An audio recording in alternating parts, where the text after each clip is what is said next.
Jennifer Butler Yes. Life Coach. Yes. So glad to meet you. Nice to meet you too, Yes, finally. Exactly.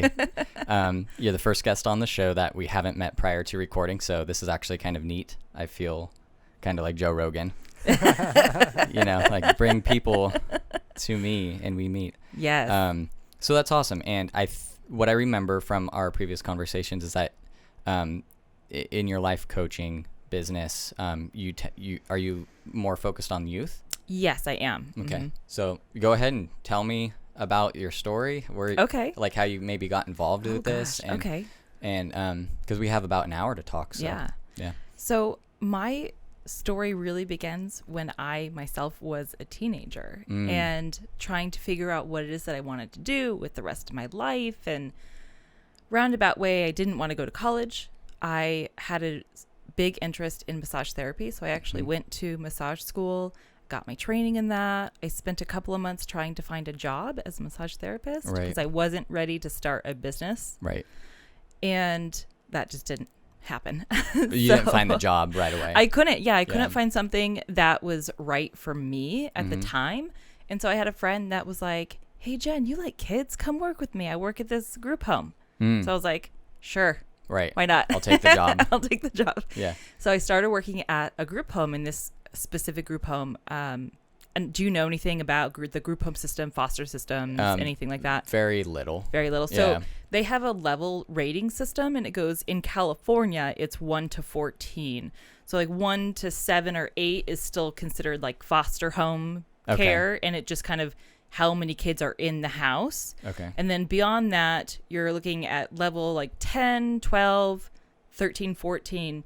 These are like the group homes where like there's a bunch of kids in one house. There's staff awake all the time. It's like a more complex operation. Very much so. So the higher the number, the more complex the operation is and all the moving parts and pieces. Right. And there's more behaviors that are coming from the kids. So this is where you hear about, like, we just had that story out in, what was it, Missouri or something. There was a young boy who was killed in a group home while he was being restrained. That's kind of the setting that I was working in. High intensity. Yeah. So this group home was a level 14, and it's considered a subacute psychiatric care facility. So what that means is that it is just a step below a locked setting. So we actually had a lot of kids that were coming out of juvenile hall or coming out of a locked hospital psychiatric setting where they were receiving intense psychotherapy. And then this is kind of a step down to get them back into a normal day-to-day thing so that they can either go home or to a lower level. It eases them down into lower levels. Right. Yeah. It gives them structure to be able to manage their own behaviors without having to be heavily medicated or locked in a cell. Right. Like, let's not use those extreme measures. Right. If at all possible. Yeah. So this is what I started doing when I was 19 years old. Wow. I started working there, and I was working with kids that were anywhere between the age of 12 and 18. Which is a little strange when you're 19 and you're like in charge of a 17-year-old. Yeah, but at the same time, if you're coming off as a peer coach or like, I don't know how to explain that, like an older sibling or somebody who's just there to help, I could see it working out. It does work, and that was one of the biggest things I think why I did so well. Is I come into an approach life kind of like, I am not going to BS you. I'm going to tell you the truth all the time. I'm not going to lie to you. I'm not going to manipulate you. We're going to talk about it, and we're going to figure this out, and then we'll move forward. And that really worked with that population of kids because they're not used to that. They're not used to adults being honest and open. Right. Do they feel like they're kind of constantly being manipulated, or they kind of have to feel like on high alert at all times and be very defensive? Very, very defensive. And when you're talking about the lives that these kids have led, it is absolutely amazing what they have gone through and the stories that they have. And not only is it that their like defenses are up, it's that they have either had zero control in their life or all of the control in their life. Which neither is a healthy balance. Right, Yeah. right. So doing that work really got me interested in mental health, psychology, and that I really, really, really love teenagers. Like they're just such a fun, exciting time for me to work with them. A lot of people say the same thing about young children. They're like, oh, like 2 to 5. Right, like I might say that about my toddlers. Right, yeah, it's so much fun. You're watching them. They're learning everything for the very first time, and it's so exciting for them. Right, but teenagers are like super capable. Even like compared, like, because like a toddler, you might be impressed, like, wow, they're really smart, they're very capable. But then you take a teenager and like they get a bad rap because they're troublemakers, yada yada. Right. But really, they're super capable, and like you could have an 18-year-old that's makes like there's like 18-year-olds out there that like build businesses. Oh yeah, it's crazy. Like I never did not have the tools or capacity for that when I was 18. I didn't either. So that being said, I really find that I love that time. There's this great exploration of the self that is happening in these teen years and the expansion of their knowledge of social awareness and social behaviors and social interaction. It's just really, really fascinating for me. So doing that job, I worked at that specific group home for on and off for about 10 years. And during that time, I went to Sierra College. I got my associate's degree in psychology, transferred to UC Davis, got my bachelor's degree in psychology with every intention of getting my clinical PhD in psychology. And that didn't happen. Sure. Well, I mean, sometimes the path deviates. The path definitely deviated, and I didn't have a backup plan at that point. So I was sitting at home with my now husband who had gone on this journey with me. And I said, okay, now what? We're not moving out of state. I'm not going to graduate school. Like I'm 31 years old. What now? And he said, well, let's get married. Were you like, sure. And I was like, yeah, that's how we got engaged. Was we were like, what next? And he's That's like, awesome. let's get married. And so 8 months later, we got married. A year later, we had our first child. And then a year later, we were expecting our second child. And I'm going, oh gosh, what am I going to do? Like, what am I going to do for the rest of my life after this kid comes out? And I have to figure it out because I'm not a very good stay-at-home mom. Props to the stay-at-home moms, because that is not me. It's a real job. It is a real job, and it is all the time. So I started to do a lot of self-reflection during this time, and I'm 37 now, and I started this journey at 35. And I remembered that I had a friend back when I was like 23. She's like, I just saw a life coach. Jen, you would be an awesome life coach. Have you ever thought about that? And I was like, no. I'm not going to do that. Yeah. And by the way, what's a life coach? Right. Exactly. So I started really thinking about what are the things that I love doing. I love working with teenagers. It's a great place to start. Yeah, exactly. If you're going to plan on doing something that you want to do for the rest of your life, then find something that you actually like doing. Right. That's a big, big thing. So I was thinking about how much I loved working with teenagers, but I never wanted to work in another group home again. I didn't want to become a teacher because I didn't really felt like that was a good use of my skills. I didn't want to have to go get my master's degree because I didn't want another $60,000 to $80,000 of school debt. Right. And then it popped into my head, life coach. Okay, I'll look into this. And so I started researching programs. And then I came up on the program that I went to, which is Youth Coaching Association. No, YCI, Youth Coaching Institute. Okay, yeah. I always get it messed up. No, you got it. Yeah. That checks out. Yes. And this program was developed by a woman named Dr. Leah Mazzola. She lives in Texas, and she has her PhD in forensic psychology and thought that she wanted to go into probation or somehow and work with kids because that was her passion, working with teenagers that are at risk or already involved in the juvenile justice system and helping them to move out of that system and be functional people in society. Right. She tried it. She hated it. She went through her own coach program, and then in that process developed a brand new coaching program that's specifically designed towards coaching youth, specifically youth that are at a disadvantage or at risk or have involvement with the juvenile justice system. And I saw that and I was like, how did this happen? This is exactly what I want to do in life. Right.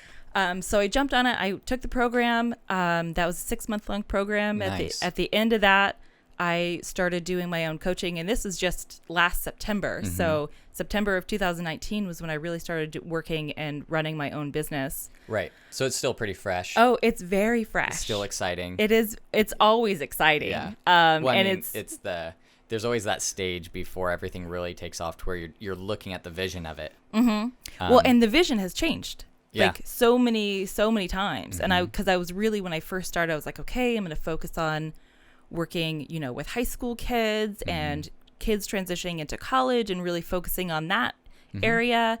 And it's kind of changed from that. Like I am working with much younger kids than I thought I was going to. My youngest client was 11 when we first started working together.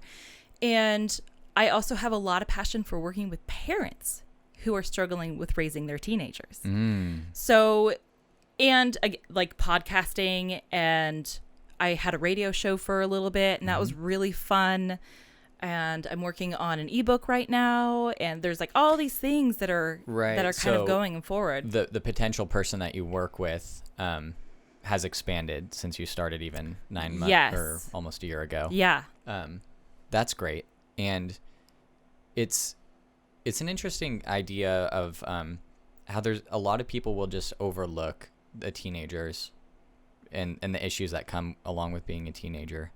And it's good to know that there's people like yourself that are out there that are actually excited to intervene in a positive way. Right. Yeah.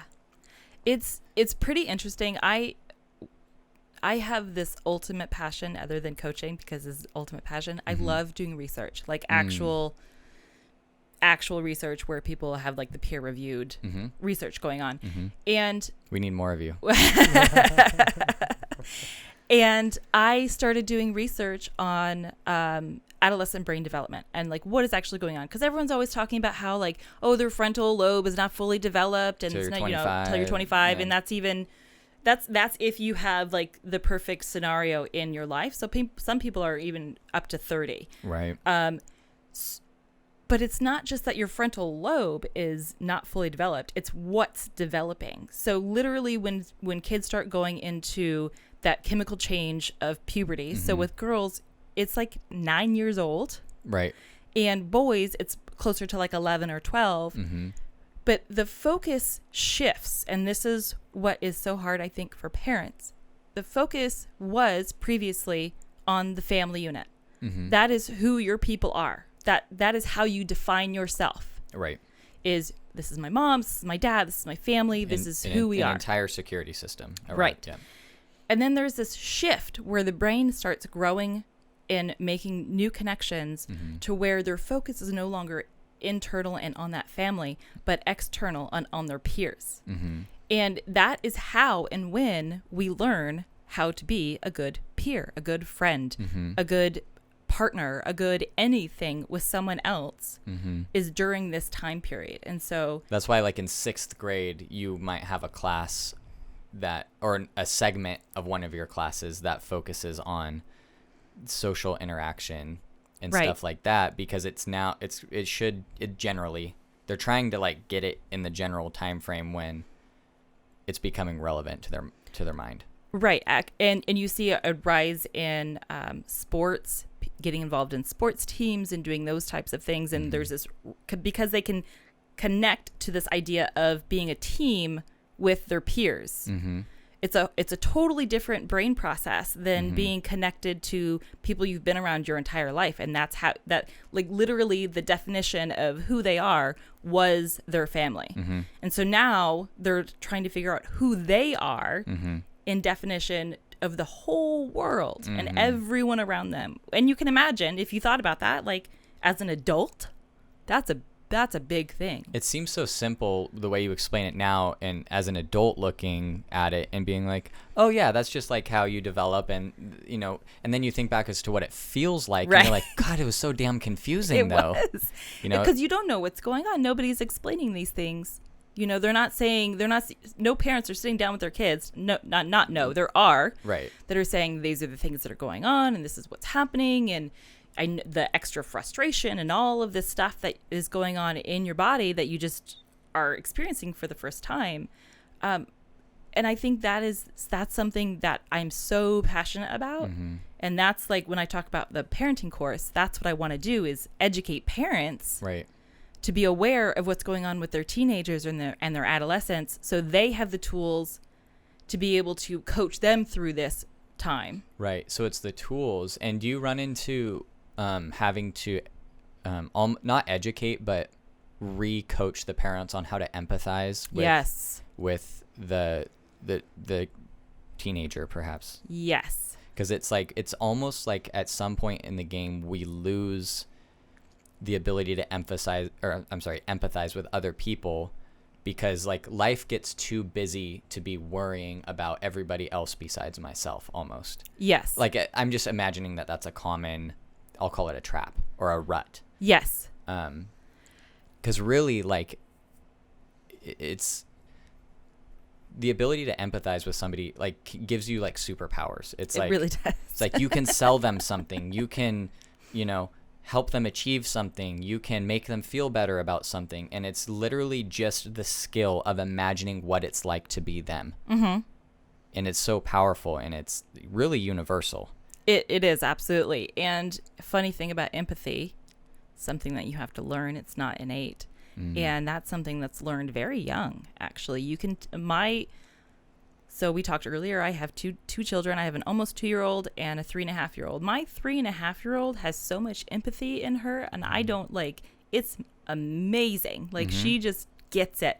Mm-hmm. But I spent a lot of time talking with her, like when she was very little, like, mm-hmm. oh, this so-and-so is sad, and this is why they're sad. Mm-hmm. And you're doing a lot of sports casting when they get hurt, like, oh, you hurt your finger. That must have been sad. Was that scary? Mm-hmm. That type of thing.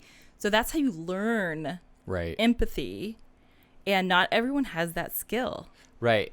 Do you think some of it's natural? I mean, out of my 4 kids, one's an infant, so she is out of the conversation. But out of the 3 that you can have a social interaction with, mm-hmm. only one of them, I would say, is high in the ability to empathize. And he's also the one that's a linguistic thinker and communicator. Mm-hmm. So everything with him is a story. It's words. It's he can talk about something, mm-hmm. and also I can tell that he can empathize with somebody, whereas the other 2 are more into things and not people. Right. And not from a materialistic perspective, because they don't hardly even know what that would mean. They wouldn't know what that even means. Right. It's just they're interested in like the mechanics of something more than they are of like the way somebody might feel about something. Right. Yeah, it's definitely, I do believe that is attached at some point to a personality. Like, it comes easier to certain personality types, mm-hmm. than it does to other people. But there are legitimately people in this world that just don't know how to empathize. And trying to teach an adult how to gain empathy and how to show empathy, it is hard. You do have to train them. Yes. And I feel, if I'm perfectly honest, I have not historically in my life been a good empathizer. Now you could say, like, well, does that mean you're selfish? It's like, it maybe, but it also could mean you're just simply unaware. Mm-hmm. You're kind of just moving through life, looking forward and less around, and then you start looking around, mm-hmm. and then it's a big world, mm-hmm. and then you realize, well, maybe you ask the question, how do I get what I want out of this world? Right. It's like, well, usually it's going to be from other people. Right? Do you need knowledge? It's going to come from other people. Like, even if it's published somewhere on the internet, it still got put there by somebody. Right.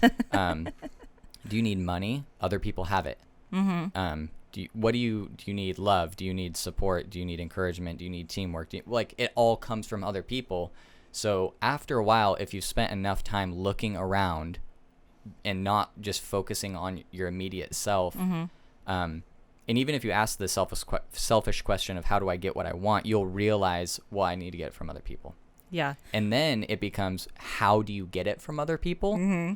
And I can tell you right now, if you don't have the ability to empathize, you're going to be the community asshole. Yes. Because you're going to, let's say you try tooth and nail to get what you want out of the world, aka other people. Mm-hmm. If you aren't empathizing with them, you're going to be looking at it in a more selfish way. And it's going to be, everybody's always going to think you like, all that guy does is take, or he never offers anything or whatever. Mm-hmm.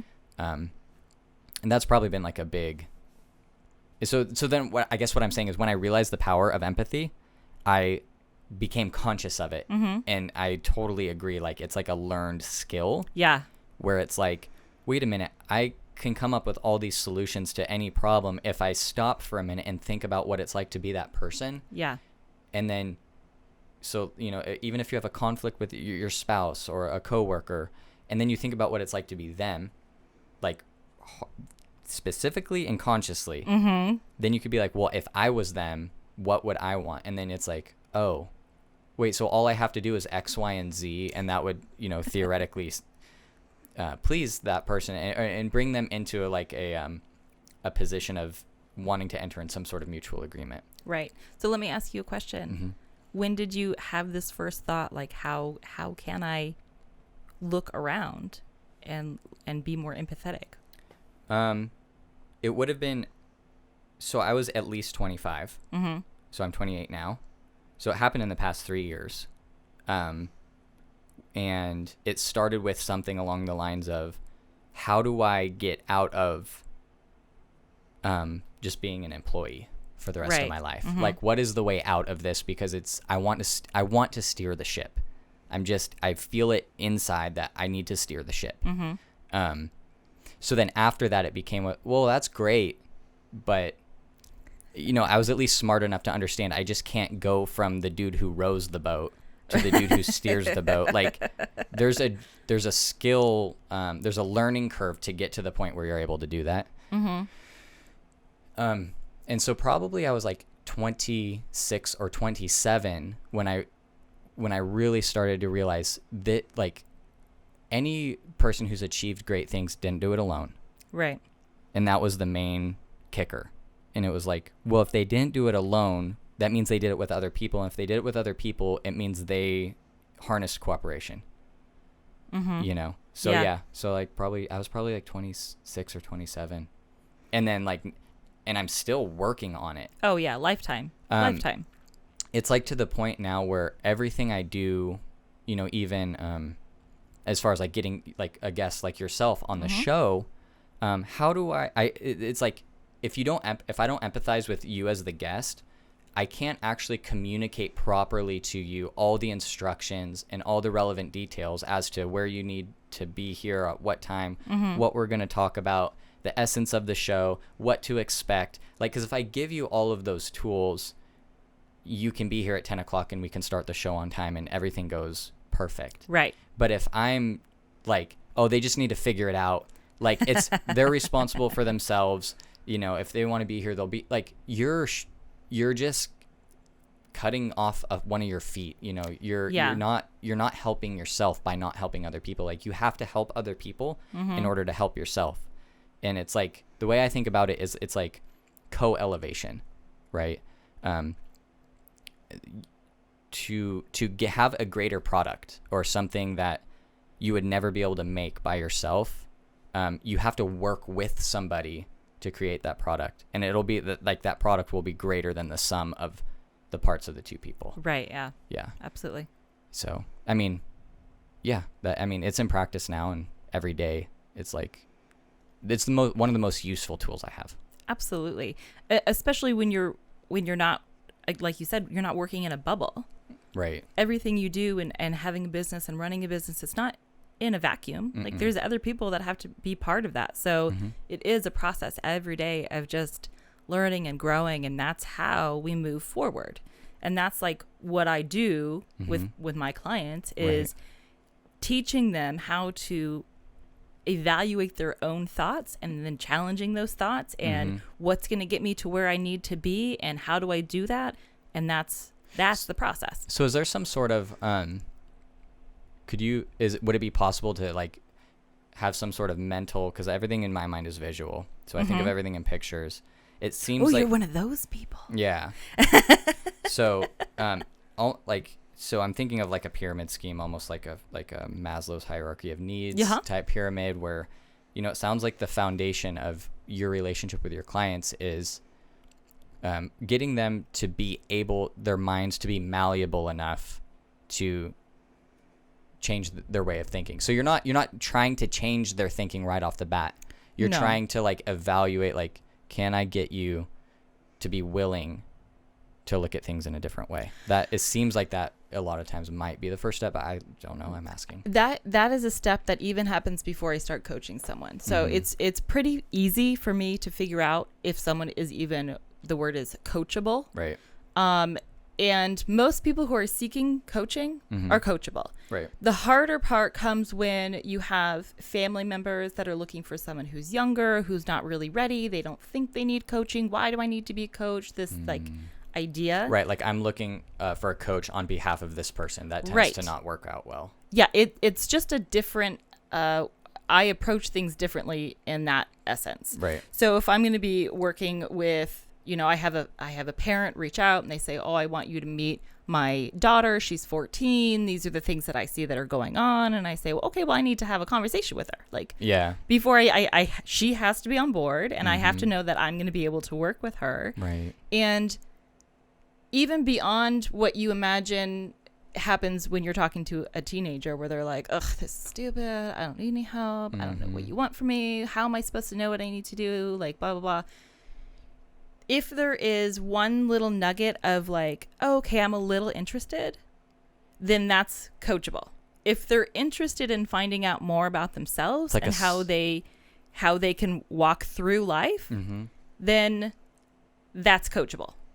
If someone is like, I don't need any help, I don't have anything going on, you don't know anything about me, you don't know about my life, being super, super defensive and closed off, then okay, no worries. Right. But that being super defensive and closed off is certainly different than just having a hard shell with a soft spot somewhere that you Correct. Yeah. That or like an interest button.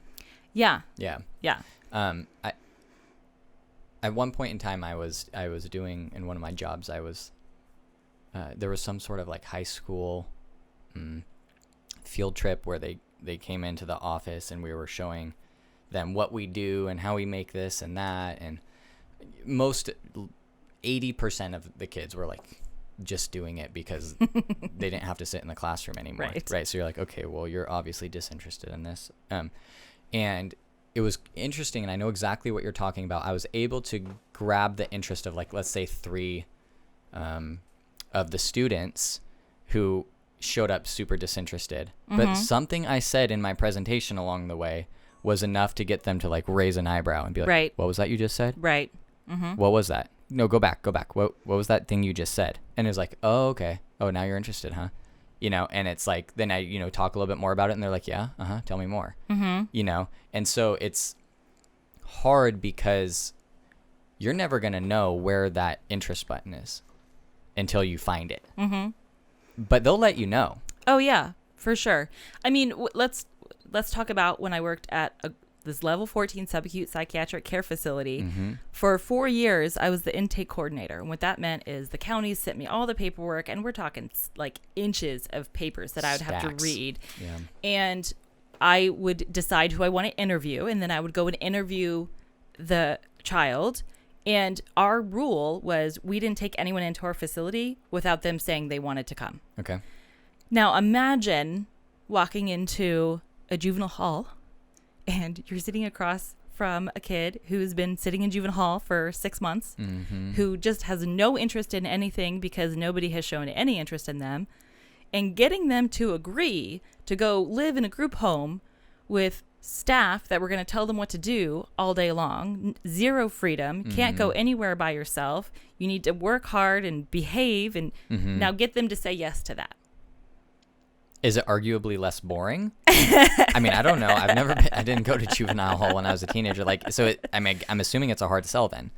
But it's a very hard sell. And And that's where I know, like, me being a youth life coach is about me filling this position in life, in the universe, where I have this ability to talk to someone for a very short period of time, have this much information about who they are, and I can see what it is that they need in order to buy into themselves. Right. Okay. So that's really, so it sounds like that's, like a really important point. Getting your clients to buy into themselves. That's the whole purpose. The whole purpose is, if you aren't interested in being the best you, then you're not interested in anything. Yeah. Because you are the thing that is going with you everywhere. Right. And if you want to be the best at that, then you have to be the best at being you. Right. So you're coaching on self-awareness too, I'm assuming. It's at some point, or you're maybe helping them with self. So it's kind of like, imagine the process of doing this podcast where you start talking and new things come out, and you have this, even just talking about something that you do, and you're like, oh, this is a new, interesting way to think about this situation. Like your exploration of how empathy came into your life. Speaking out loud changes the thought process and the thought patterns. I concur. So when I am working with a client, I'm just asking very specific questions. Okay. And then they're coming up with, like, okay, this is how I think about this. This is why I think this. And then I'm just challenging those. It's like guided mental stimulation. Yes. That's a great way to put it. Yeah. Guided mental stimulation. Well, that on steroids is Tony Robbins. Right. I mean, he's not there to solve your problems. Right. He's there to show you, to ask the question. And to find your potential. And then you've got to do the work. Right. Yeah. I don't offer advice. I don't tell people what to do. That's not what their job is. A coach is there to support you through this own exploration of everything that you already have inside of you. But there is something that is stopping you. I'm a big believer in our scripts, self-talk, our self-talk, our self-script, how we are changing our own perspective of reality. I love that. That's like everything in my life. Yeah. No, it really is. I mean, it's like on a personal level, the way I look at life is that if you're not trying to be the best version of yourself, because that's hardly definable. There is no definition of that. But that's why people say it's the journey, right? Because there is no actual end. You end up where you end up. It's not like plugging into something. Find like, oh, there it is.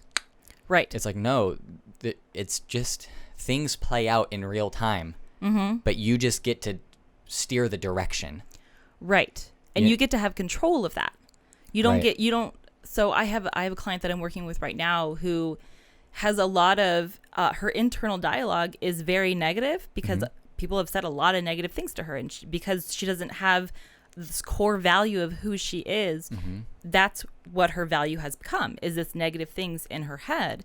And being able to just have her question those thought processes and replace them with something that is more helpful, she has already grown leaps and bounds into feeling better about herself and being in this world. I would love, so what I hear right there is just like substantial progress, right? Yeah. And it's so interesting. So if you maybe just started the business aspect of this a year ago, it would be so interesting to talk to you 5 years from now or 7 years from now and be like, do you have any clients that you still have conversations with? Like maybe they're a client or not a client still, but either way, like still in contact with and quote unquote coaching in some capacity. Right. And it's like, that would be such an epic thing to watch. It kind of like raising a child. Yeah. But not different, but still is beautiful. Yes, absolutely. Yeah. I've been informally coaching most of the people in my life for most of my life, and I feel you. that's been Yeah, I feel you. being able to watch that and watch the growth, and you know, it's more difficult, especially when you're very close to them, like family or best friends, because when you're talking to them, it's not in this professional situation, but to be able to watch how their thought processes have changed over the past decade, and knowing that it was the times that I have spent with them really challenging their thoughts and why they're doing certain things the way they're doing them, and being able to see that growth is absolutely amazing. And it fills my soul. Well, so yeah. And now I'm imagining in my life where that something like that has happened. And it's like, well, my wife and I Mm-hmm. would be each other's coach, you know, we're each other's life coach. Right. You know, and we've been married 7 years. And so like 7 years is in my life a long time. Like 7 years is a different era. And we talk about this all the time. And I tell her, I'm like, Anna, you know, you're the same person, but you have grown so much in the past 7 years. And it's like really amazing to watch. And you think about things, not necessarily differently, but in a more, it's like mature is not a good enough word. And like if you had levels to your abilities, just so many levels greater. Right. I don't have a better way to She's leveling up.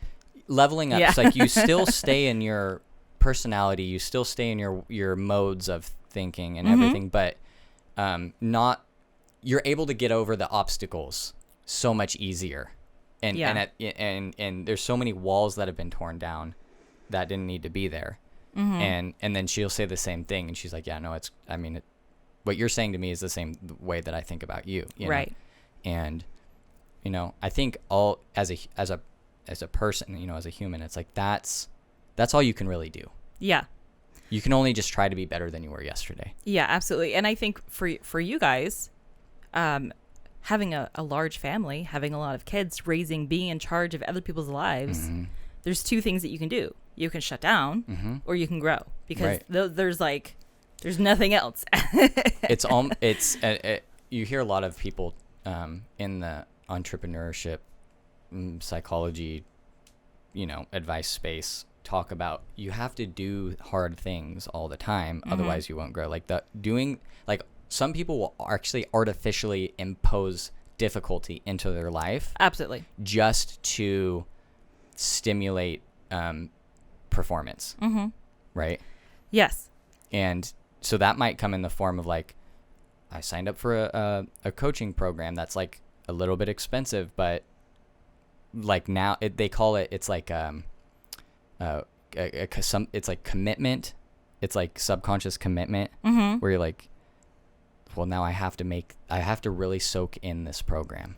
Yeah. Right. Oh, maybe maybe the one you went through wasn't like that, but you were just so into it that it didn't matter. You were going to do it. Yeah. But there's also like programs where, you know, they're just made up programs like, oh, you have to run this many miles every day, you know, do this many crunchies, get up at this hour, and you, like collectively put it all together, and you have to do this for a fiscal quarter. And it's just like difficulty artificially being imposed in your life to build mental toughness. Right. It's like hacking the brain. Yeah.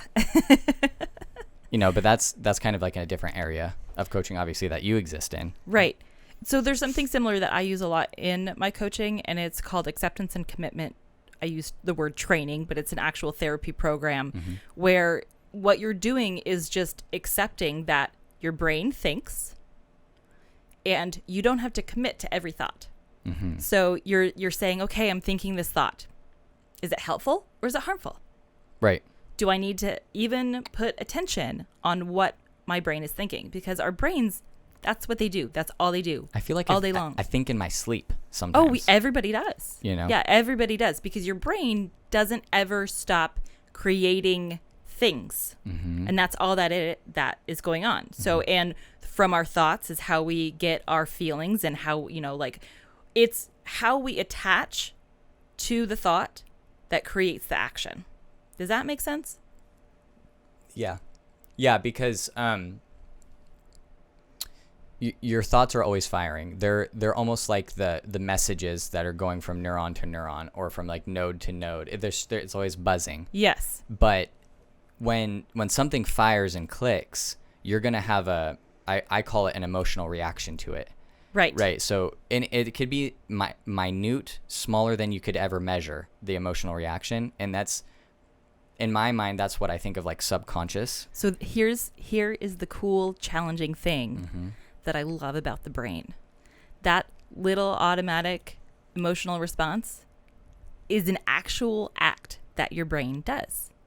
You cannot have automatic emotional responses other than that stimulated by fear, the fight, flight, freeze, those base brain reactions. Right, because you same situation, different reaction. Right. Yeah. So everything beyond that fear reaction, that fear response that's coming from our base brain, okay, you're actually making the decision. It's just happening real quick. Okay, but so these are learned patterns. Right. So a fear-based reaction is automatic. Automatic. And then everything else is extremely fast trained decision making. Correct. That's fascinating.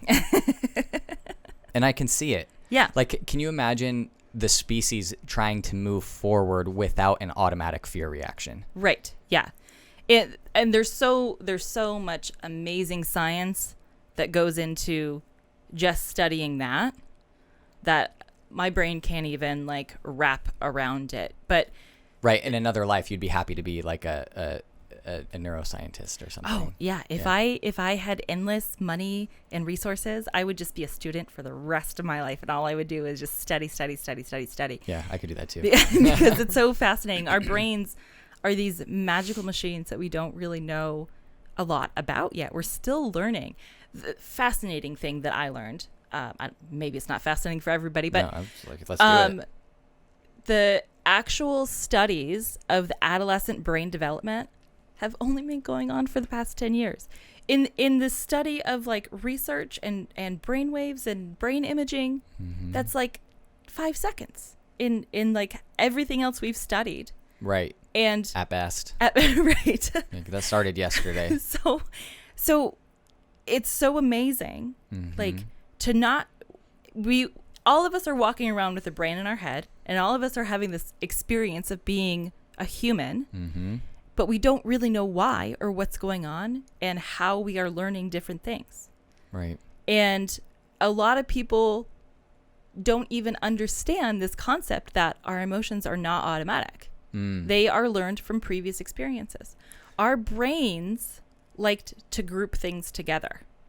And so when you have experiences throughout your entire life, and especially when you're young, people are telling you how to feel about that. They're like, oh, don't worry about that. That's not important. And you're like, okay, I'm not worrying about that. That's not important. And then when you get older, more things get put into that box. Okay, these things aren't important. I don't have to worry about that. And then you don't worry about those things. You start categorizing information. It's almost like you're categorizing these things and organizing them in your brain to make better use of your ability to choose which reaction you're going to have to something. Correct. To make it more efficient. It is all about efficiency. So I love to use little kids, babies, trying to learn how to walk. We all walk.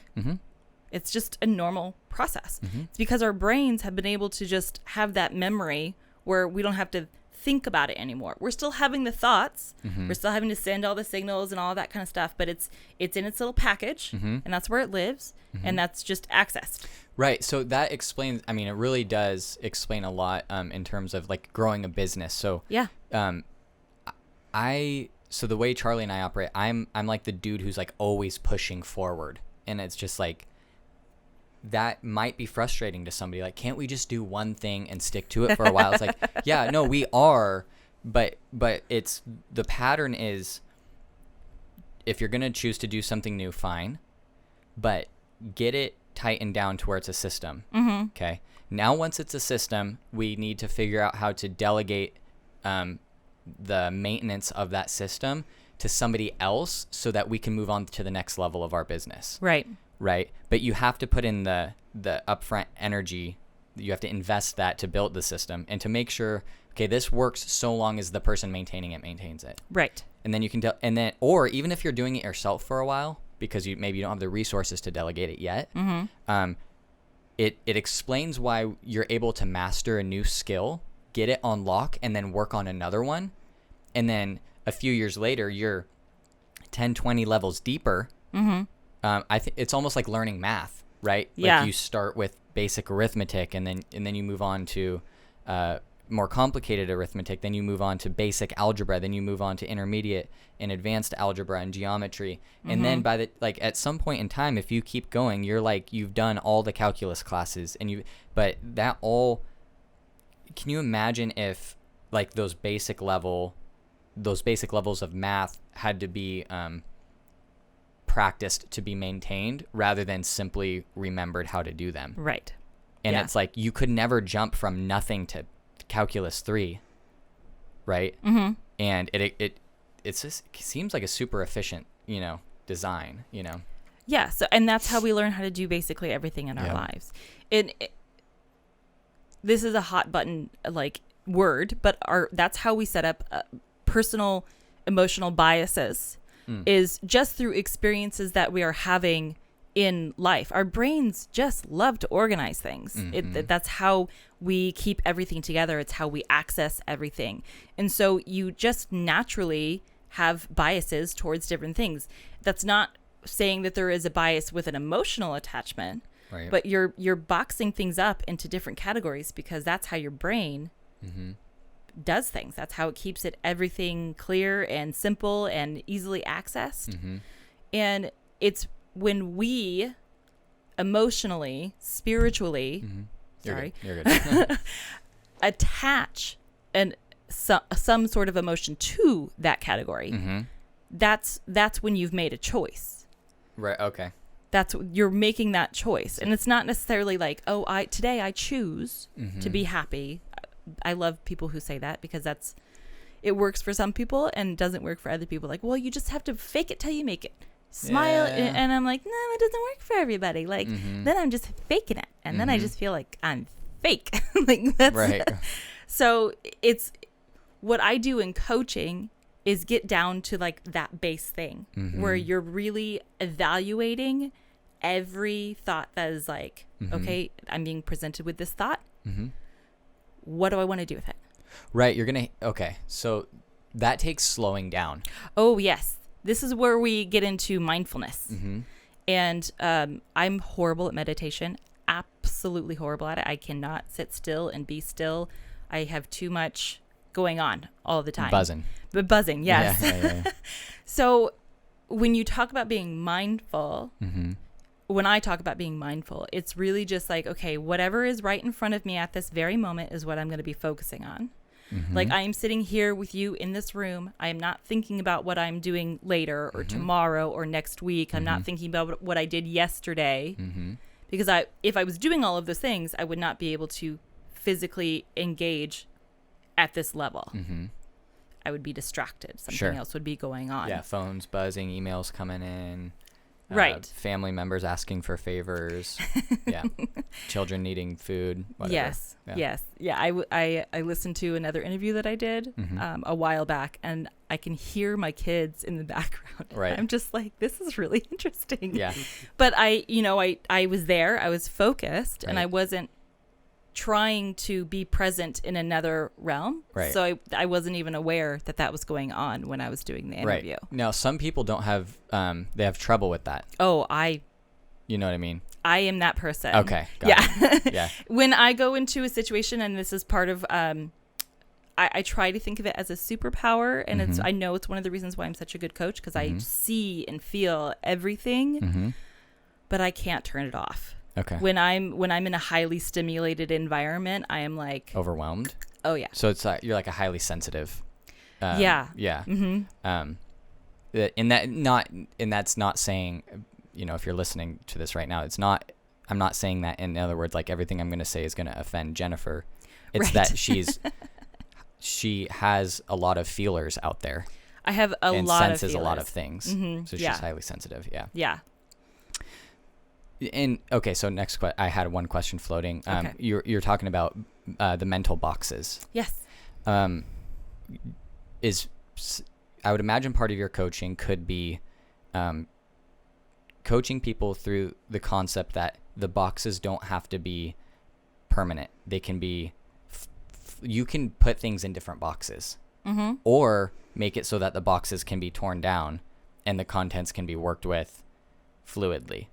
Now, you can't, if our brains don't literally work like that, then you can't literally do that. But it's the idea of, can you coach openness? Right. And yes.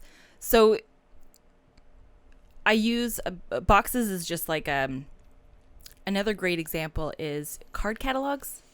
Are you old enough to know what a card catalog is? I don't even think I've ever heard that word before. Are you serious? Card catalog? Card catalog at libraries. Have you ever been inside of a library? Yeah.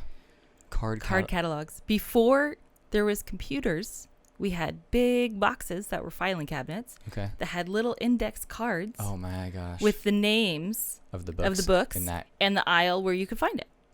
And it had all the bibliography information on there for when you were hand writing out your bibliographies when you were doing your research papers. It was a paper version of a database. Yes. So that's what our brains are. Wow. So we have that in there, right? Right, so right. And the indexing. So when you talk about coaching openness, it's not changing the boxing system. It's not changing the categorizing system.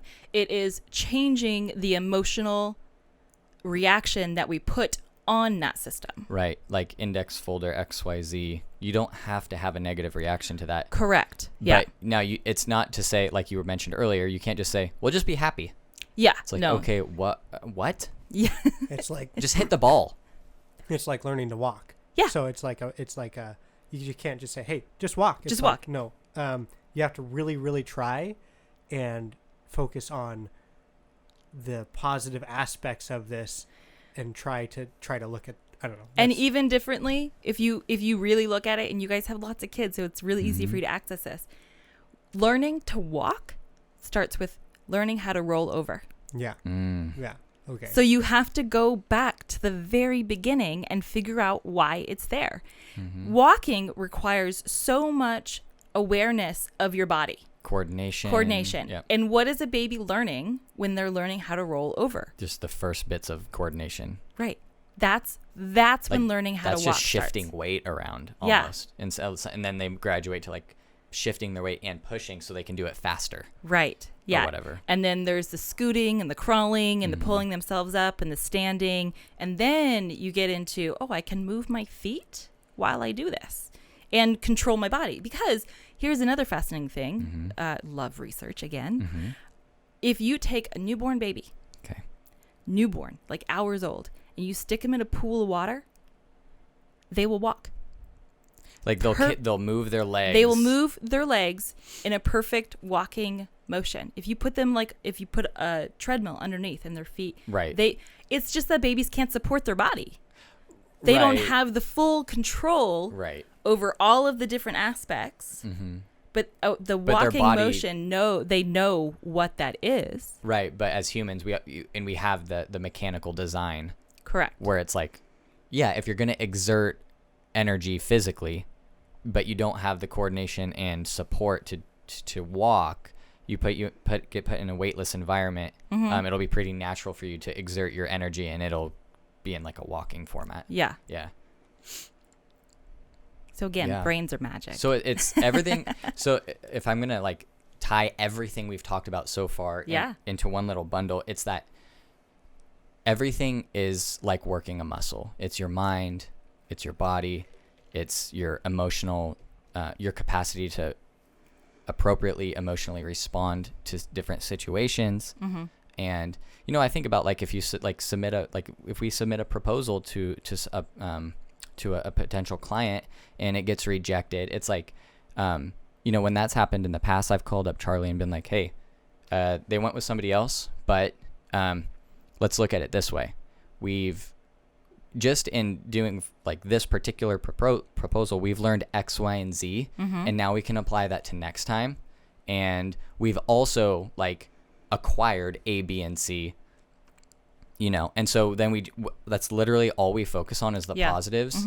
And it's like, hey, is it a bummer that we didn't get that contract? Well, of course it's a bummer. Like, you want the contract, but really, if you actually really want the contract, you're not going to focus on the negatives. You're going to focus on how to get the goddamn contract next time. Yes. Yeah. That we didn't even talk about my foray into becoming an entrepreneur and starting a business and how I have zero experience in doing all of that. That has been the hardest thing for me. And I've taken a lot of courses with other coaches to train and teach myself how to go beyond that. The fear of rejection, the fear of failing, the fear of not doing it right this one time. Like, if I'm so afraid to make an offer to someone, I will never get a client. That's right. And that's a big one. So who was I talking? I was on a webinar yesterday at lunchtime, like a lunch webinar, like a free lunch webinar with a business coach that I know. And he's like, Nate, just type in the chat one thing that you've been hyper aware of this past week that is like a good learned lesson. And mine was, hey, if you have something good to offer, like objectively, or that doesn't actually make sense.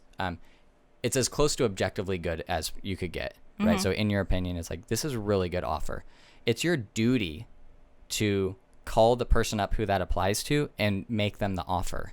You're not calling them up, selling them. You sell them, you give them the offer, and then after they say, okay, yeah, I'd be interested to hear more, then you sell them. Right.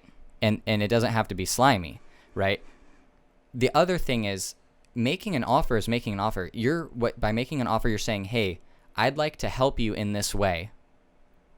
You can take it or leave it. Right. You don't have to say it word for word like that. Yeah. But you're really actually offering to help them. Yes. And if they're interested, now you have a guilt-free sales opportunity. Yes, absolutely. Right? So it's like, start coming up with some good offers. Like, come up with something valuable for somebody specific, and honestly, truly in your heart, feel like you're going to help this person if they agree to the agreement. Yeah.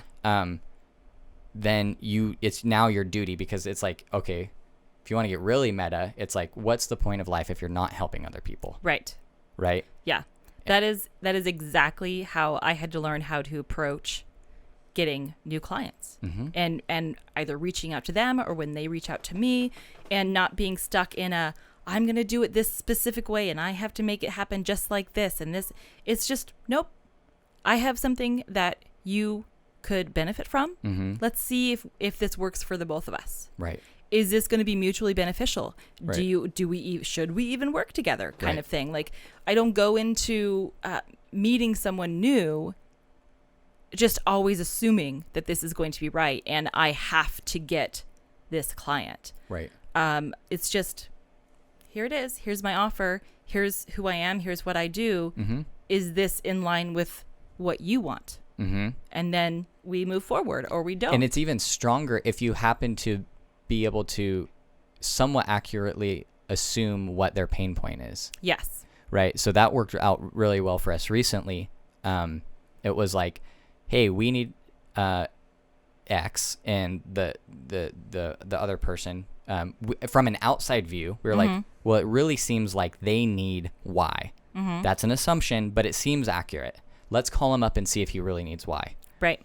And that's part of the offer. That's how you get their interest. Hey, based on our assessment, it looks like you need Y. Is this true, or are we mistaken? And it's like, no, actually, you're spot on. Yeah. Right. You have to be able to trust yourself a little bit. You do. And I think that's one thing that I really had to learn is I am not the right coach for everybody. I'm not. I'm really blunt. I can be really harsh sometimes. I curse.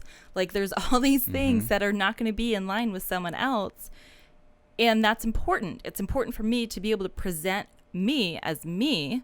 So it's not like a lie. Like, I'm not trying to lie to people. Yeah. How long is that going to last? Right. Very short period of time. Right.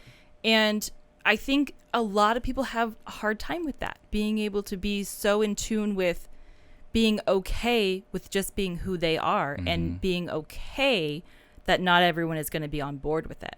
And I think a person's ability to do that is also a practiced skill. Yes. Mm-hmm. Yeah.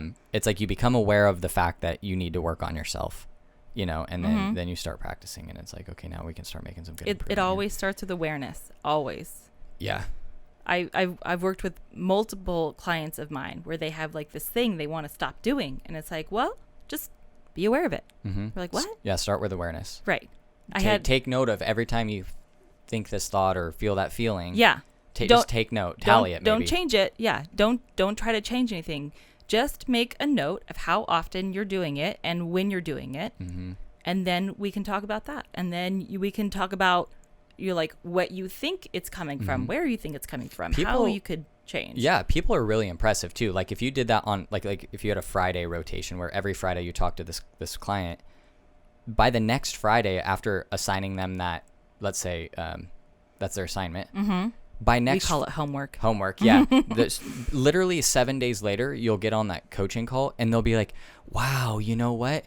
By the end of like 2 days, I realized how much I was doing this, and this whole past week, I've been practicing something else that's helping me get away from it." Yeah. And you're like, "Whoa, you just went like 5 steps by yourself." Yeah. Because we all have that ability. Yeah. We just don't know how to tap into it. And that's what I do as a coach. I just help my clients tap into what they already have access to. Yeah. And then help them keep that going. Right. That forward motion. I feel like every convincing coach I've ever talked to explains it that way. Yeah. Ever. Yes. Like, it's just like assisted discovery. Yes, absolutely. I mean, if you think about what a football coach does, the football coach is not going out on the field and doing the thing for them. They're having to talk them through, okay, try this out. They're looking for what their strengths are and then putting them in a place where they can really highlight those strengths. That's what I'm doing, but I'm just doing it for your mind. Right. That's amazing. And I guess let's go for like another 5 or 10 minutes and just to like touch on some business notes, like just where do you get most of your clients? Are they referrals? Do they come from, people you know? Like, it seems like an almost impossible thing to prospect for. There are ways to prospect. So I have a really good mix right now. So I have 2 of my clients I've known for a while, and just we having a random conversation and being like, hey, I do coaching. Like, would you be interested? I can see how it would help you in this area. And then they say yes. I have one client that I got. There is a online catalog of coaches. It's called Newme.com. Okay. And they have people write in and say, this is what I need. And then they present that information to us. And if we're interested, we can. So it's like, that's like kind of like freelance style. It's a little freelance, but then they Newme chooses out of the people who have said, yeah, I'd like to work with these people, who would be the best match. And then it's up to us to contact them and then get them on board with us. So they're doing a little bit of pairing. Yeah. So, and then the other way that I've gotten clients is from Facebook. I see someone like they talk about something and I feel moved to help them. Right. And I message them and I say, hey, I heard about this. I'm a life coach. I'd really love to just chat and see if there's something that I might be able to help you with right away, or if we might work together. Right. That's just keeping your eyes open. Yes. Yeah. That's a useful one too. Yeah. So I also daylight at I am the office manager at Hill Chiropractic and Sports Therapy, and I talk to people all day. Right. Like, and it's just that, like, talking. I've never to heard the word daylighting. Yeah, that's right. That's great. I'm learning so much about the cultural gap of our ages, and I love it. Oh, between, what did you say, 37? I'm 37. 37 and 28. Yeah. So like 92 and 83. Yeah. Yeah, I could see there's some. There's a lot. It's very interesting. Like moonlighting for sure. Yeah, daylighting. But that's funny. So I work there during the day, and I'm just talking to people and learning about their lives and the struggles. And anytime I feel like there's a spot where I could be helpful, then I will be helpful. Like Right. even just in that moment, Right. like, oh, well, have you thought about it in this way or thought about this? Yeah, that's like called being in alignment with Yeah. yourself. Yeah. And be like, every waking moment, I'm here to do what I was meant to do. Right. Whether or not you're my client or not. Like, Exactly. I can still help you. Exactly. Yeah. So, and here's a really good point on that end. And I learned a lot of this. There is this amazing coach. His name is Steve Chandler. He has a whole business. The whole business is not teaching you how to be a coach, but teaching you how to build a business as a coach. Right. And Right. he said in one of his books, he wrote, don't make it hard for someone to work with you. Mm-hmm. And I was like, permission. Right. I just got permission Mm-hmm. to just be who I am at all times and coach whenever I feel like that is appropriate for the person on the receiving end of that. Mm-hmm. And being in that alignment, as you said, Mm-hmm. has allowed me to exponentially grow my business. It's really that I would imagine why. And it's from a mechanics perspective, it's like almost paradoxal. So like you could start by, hey, pick your niche and say no to everything that's not that. Right. Mm-hmm. But then you could also say, don't make it hard for somebody to hire you. But then at some point, that gives you the actual context to properly say no when it's not a good match. Right. Because you figure out really quick. Like, you need clients and you need interaction. More, not just clients. You need interactions to figure out who your niche is really going to be. Yes. Right? You can't pre-prescribe that Right. per se. Exactly. And that's another thing that I do is this, like, don't make it so hard for people to work with you, is I will work for free with someone just to figure it out. Right. Like, just to figure out if this is even the right place. I've been in multiple conversations with a woman in Oregon who found me through my website, which is always fun because I worked really hard on my website. Right. And she and I have talked numerous times. We've texted back and forth. We've sent multiple emails. I'm not in a contract with this woman. And I probably won't enter in one with her if she wanted coaching. Right. But I would with her granddaughter. Right. Because she's not really, I couldn't coach around the things that she would need the coaching on. Right. That's not my forte. Right. But I will still work with her and I will still help in any way that I can. It's also relationship building. Oh, for sure. As to the point where it's like, would you consider coaching my granddaughter? Well, sure. You're the one that brought it up. Let's look at that possibility. Yeah. And her granddaughter's not on board yet and all that kind of stuff. So I'm just keeping those lines of communication open. I'm open to it if she ever is. Yes. Yeah. And it's really interesting. I think about this sometimes. We went through a whole generation, the .com era, where everything's online, nothing is personal anymore, and all of that kind of crashed. And even though we still have, like, everything is out there, it's online, we're doing a podcast instead of like a TV show or whatever.